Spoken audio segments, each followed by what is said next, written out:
Welcome to November 1st and accountability.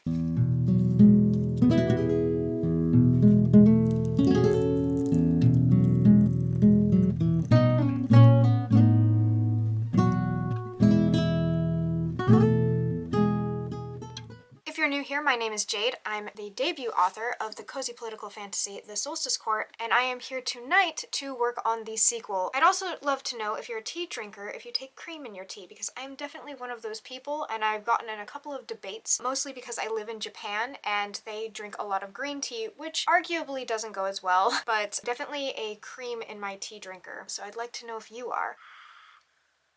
Oh my god, that's awesome. I actually just bought this tea as a kind of preemptive reward to myself, or an incentive, and I knew I was going to do a lot of writing in the evenings, so I wanted something to make my space a little bit cozier, something to look forward to beyond the book itself. It was far too expensive, but it is delicious and I'm super excited about it. As far as what I'm going to be working on tonight, this is me kind of like jumping straight into my writing challenge. If you haven't seen my Preptober vlog, in essence, I'm going to be trying to write every day in the month of November. The max word count I'm trying to reach is about 80k extra words. I'm about 59k into the sequel, and I have that split up between two different parts of my kingdom. About 10 to 20% of it takes place in one half of the kingdom, and then the larger portion of the story is taking place in the other half of the kingdom. And I am not writing them together. I'm actually writing one portion of the story when I'm in the mood for maybe more like, I would say maybe light academia, and then the other one is kind of the bulk of the story and the main story, and that has a little bit of a summer flair to it. It's hot, it's humid, there's a lot of romantic tension happening, as well as the major plot points having to do with a war. It is cozy in that there is like humor and soft moments and a very, very soft main character. It is a political fantasy. There are more grounded and weighty topics being talked about. It's just in the manner of which they're being addressed. That's kind of like the vibe of what I'm writing. Tonight I'm going to reread a chapter that I'd previously written to make sure that it's lined up in how I want it to be. Definitely before the 50% mark, and some of the things that happen in the latter half of this book are not things I'm looking forward to. I love my characters, all of them. The second half of this book kind of hits. I'm anxiously kind of toiling away at the fun and games aspect and just enjoying my time and banter, but I do need to kind of get moving. I will be really careful because this is a sequel and I don't want to spoil anything from the first book, but right now I'm past a chapter called Dinner. I just finished up a chapter called Ideals, and I'm in the middle of a chapter called Drum. Drum has a pivotal moment as far as my main character's interpersonal motivations, like how she is navigating this world and why she's doing the things she's doing. She's about to make a kind of dramatic shift as far as what she's allowing herself to do. That needs to be done correctly, because otherwise I think it will come off messy. And then I have one of my male leads, incredibly hard to write sometimes. He's just got a lot of complexity as far as his morals go. He's very driven and he has a lot of empathy, but he also is very ambitious, which makes him fantastic for moving the plot. He is a plot mover. They're hard to write as far as making sure I'm creating that balance where he's still not likable character. I don't really mind if people dislike him. He needs to be an understood character. Even if you don't agree with him, I want you to understand him, because he's not bad. He's troubled. And then I move into Garden. Garden is a chapter that's going to be hard for me to write because it has a lot of my antagonist's perspective in it. I struggle with this antagonist way of communicating and doing things. They're very manipulative, opportunistic. And they're not just manipulative, they're emotionally manipulative. So writing it myself and coming up with different contexts and ways that this person might do something like this is both cathartic and really frustrating, sometimes kind of sickening. I'm gonna go ahead and get started, listen to the song, get in the headspace, and then just hit the ground running on writing.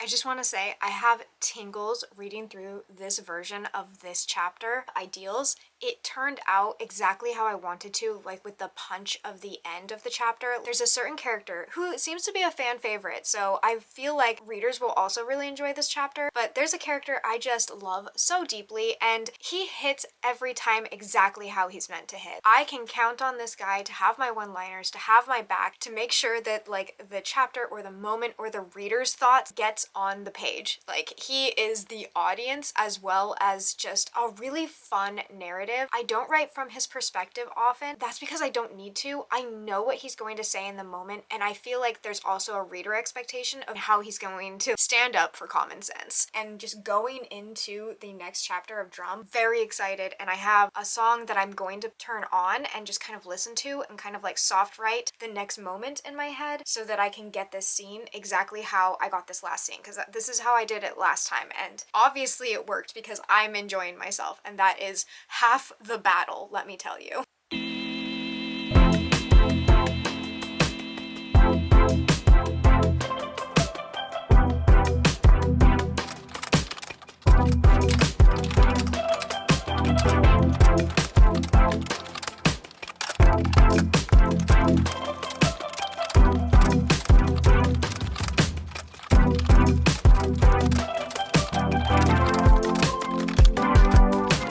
I briefly paused to look up some similes of words. I use wordhippo.com a lot of the time when I have a word and I'm like, that doesn't quite fit, but I need something of the same caliber. It brings up so many words in so many different contexts. It has antonyms, definitions, rhyming words. It's just a really good fun site. Go ahead and raise your hand if you're an author and you've had to look up synonyms for the word smirk. The boy can smirk, but he needs to smirk a lot less. Or he needs to smirk differently. Sneer, beam, grin. He grins all the time. Grin's not gonna work. Coy look, bright look, smug look. Leer's not quite right. Simper, scowl, pout, lower. Ooh, lower. What does lower actually mean? Because lower isn't right for this context, but I feel like I can use lower. To be covered with dark and threatening clouds as the sky. To make or become blurred, dimmed, or indistinct through darkness. Lower, hello. This is not what I'm looking for at all. I'm sorry, this is a side tangent. This is not what we're here for. I'm into it. I need to see how this is used in a sentence. This also has sentences. Oh my gosh, I have a character I definitely am going to be using lower for. It's not the character that the scene is for. We're completely off the grid right now. Here's some example sentences. This is from Project Gutenberg. I don't know if that's something bad. Just if it's something bad, I'm sorry. How peaceful lies this palace, yet I see the war clouds lower upon its roofs. Into it. As for the lower in my pocket, I am forsworn man if I deliver it tomorrow. Is this where it comes from? Is it just in this book? Is this a coined term from Project Gutenberg? Whatever. I love it. I'm going to use lower.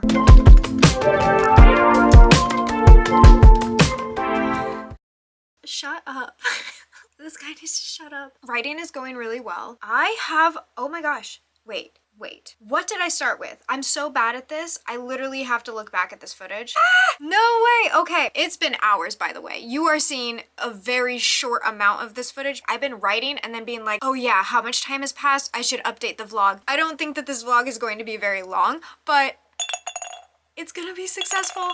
If you did not watch my PREPTOBER vlog, you're like, why are you sticking that acorn in a jar? Every 1,000 words, I put an acorn in this jar. I'm hoping to have a max of 80 acorns in this jar, which is my 80,000 words maxed. If I am lower than 80,000 words, I'm going to be happy with it as long as the book is done. If the book is less than that, then the book is less than that and it can be bulked up later where it needs to be. This is my first acorn. My grand total for end of night, because it is 9 o'clock at night now and I am tired, haggardly tired actually. The tea was nice, but it's also decaf. It wasn't helping me any because I still have to wake up and have the rest of my life. Sorry, did I even say the number? 1,302 words. That is an acorn and almost a half. This was such a good writing point. I think if I kept going right now, I would be starting a new scene and a new thing. And there's always a little bit of anxiety around that for me. Like I have to kind of like get in the scene to get going, but the beginning of a new scene always feels, I don't know, even if I have have an outline, which I do. I have previous drafts of this book, so I have an outline. I have a lot of different outlining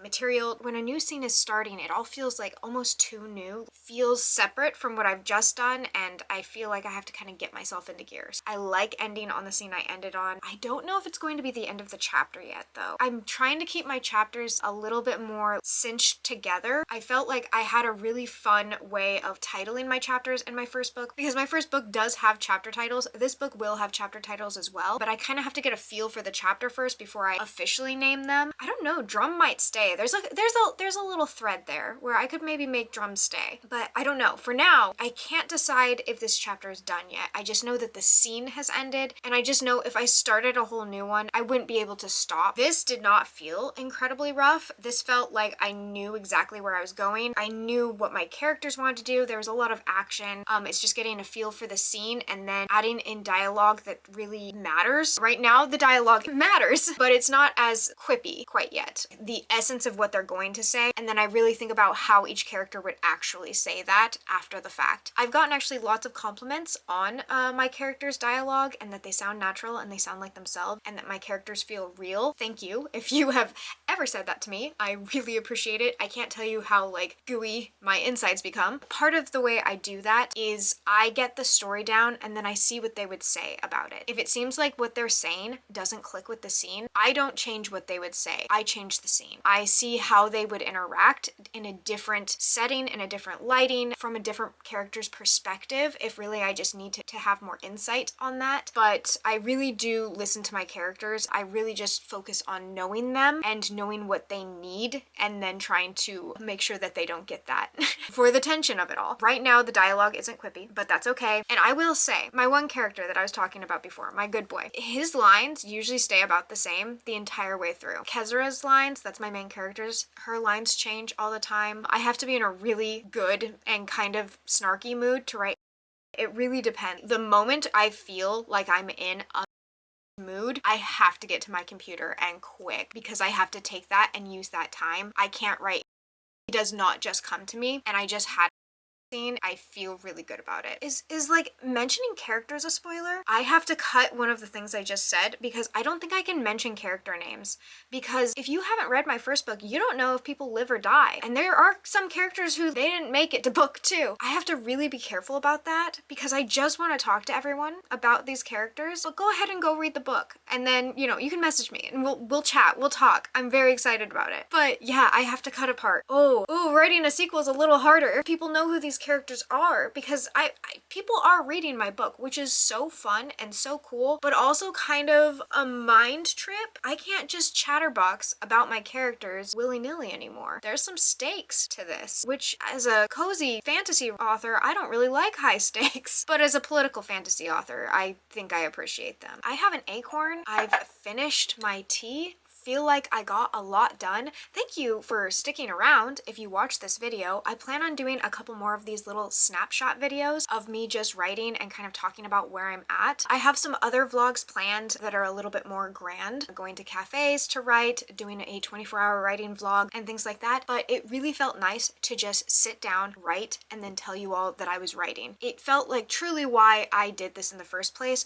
was accountability. I wrote tonight. I was in the headspace of going, it's November 1st, I'm supposed to write. How will anyone know if I write tomorrow? And now I get to add in my pacemaker, which again, I have a little tutorial of this in my PREPTOBER video. Now I get to add in 1,000 words, which I will say is higher than the goal for the first night, because I was supposed to meet my friend today who's coming in, but she actually is going to be coming in tomorrow. So now I'm ahead. Technically, I wouldn't have to write tomorrow, I'd still be ahead. Well, I'm gonna go ahead and end this vlog here, because this has been a success. Thank you for turning 3 hours into like what, 12 minutes, maybe less. If you like this video, please give it a like. It helps my channel a lot. If you're interested in the Solstice Court, it is in hardcover, paperback, ebook, and on Kindle Unlimited. You can find it on Amazon, request it at your libraries, order it at any bookstore online, or order it direct from Ingram Spark. I'll have all the links down below. I really appreciate you staying along for this journey. If you're taking extra time to write in November, November. I'd love to know what's your goals. Are you participating in any of the different writing challenges that are going on? I am keeping an eye on Sarah Cannon's challenge. Guess I would be in Diamond since I don't fit into any of the word categories, but her challenge sounds really cool. So if you're looking for a little bit more accountability and don't vlog, I'll go ahead and link her videos down below, because if you're missing the community of NaNoWriMo, it seems like she has a great little writing community over there. It is also originally where I got this idea of adding words into a jar. Gotta thank her for that. If you're more on the reader side of things, please check out my book. If you're also just here for the vibes, that's okay. Go ahead and leave star emojis down below, since this was a nighttime writing vlog, and I hope you enjoy the sun or more stars wherever you are, and until next time,